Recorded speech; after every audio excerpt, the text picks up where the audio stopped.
been waiting and now this day has arrived. Why did it take the rock bottom to make you realize what you've been missing is something that's very valuable? A timeless gift that will ease your mind and rapture your soul. Look with your heart, not your eyes, you'll see the miracle.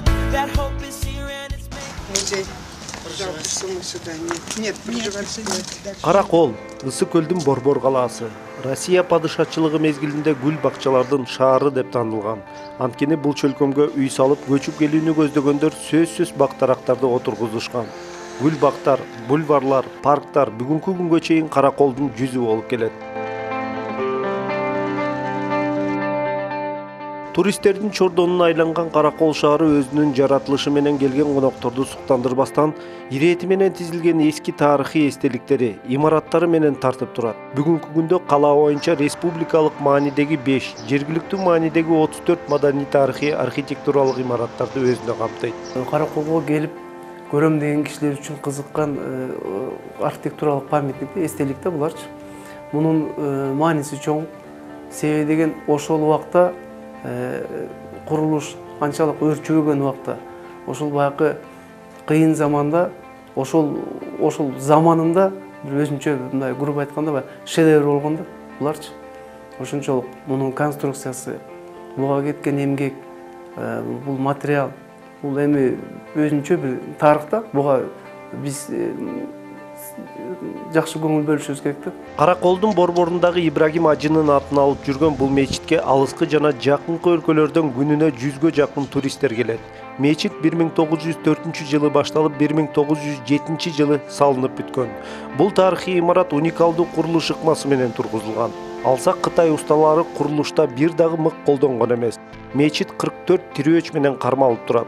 Чатыры алмурут, жүзүм сыяктуу көп түрлүү жер жемиштердин сүрөттөрү менен кооздолгон. Абдан толкунданып турам. Мечит чындыгында өзгөчө экен. Курулушу өзгөчө ыкмалар менен салыныптыр.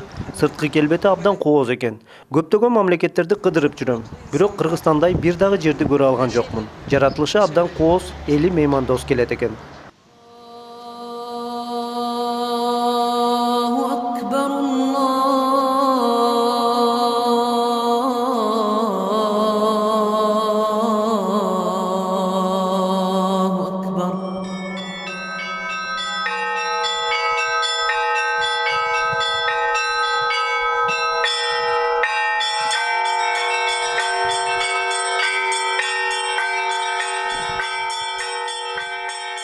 Дагы бир тарыхый имараттардын бири 1895-жылы салынган Святой Троицы чиркөөсүн айтсак болот.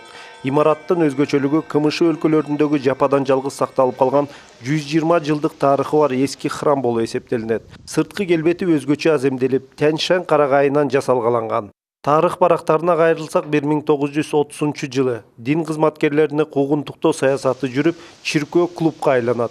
Согуш мезгилинен кийин 1944-жылы имарат кайрадан дин кызматкерлерине кайтарылып берилет. Бирок көп өтпөй саясат өзгөрүлүп 1961-жылдан 80-жылдардын аягына чейин чиркөөнү күрөш залы катары колдонуп келишкен. 90-жылдардан кийин гана дин үйү кайрадан оңдолуп түзөлүп чиркөөгө айланган. Учурда имарат кейиштүү абалда. Ремонт иштери демөөрчүлөрдүн каржылоосу менен жүргүзүлөт. Чиркөөнүн аянты чоң болгондуктан оңдоо иштерине каржы жетишсиз болууда. Сырткы келбети күндөн күнгө талкаланып жатат. Эптеп бул жерге келген демөөрчүлөрдүн эсебинен ремонт иштерин жүргүзүп жатабыз. Өткөн жылы Маданият жана туризм министрлигинин маданият бөлүмүнөн комиссия келген. Ремонт иштери боюнча отчет талап кылышты. Биз айттык, каржы бөлбөй туруп, кайсы отчетту талап кылып атасыңар деп.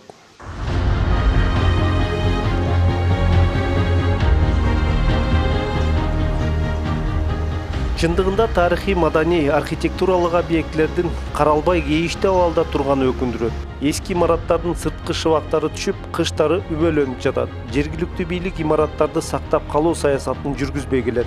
Шаардык мэрия бул маселе боюнча комментарий берүүдөн баш тартты. Кыскасы Караколдогу туризмди өнүктүрүүгө атка минерлер кызыктар эмес сыяктуу.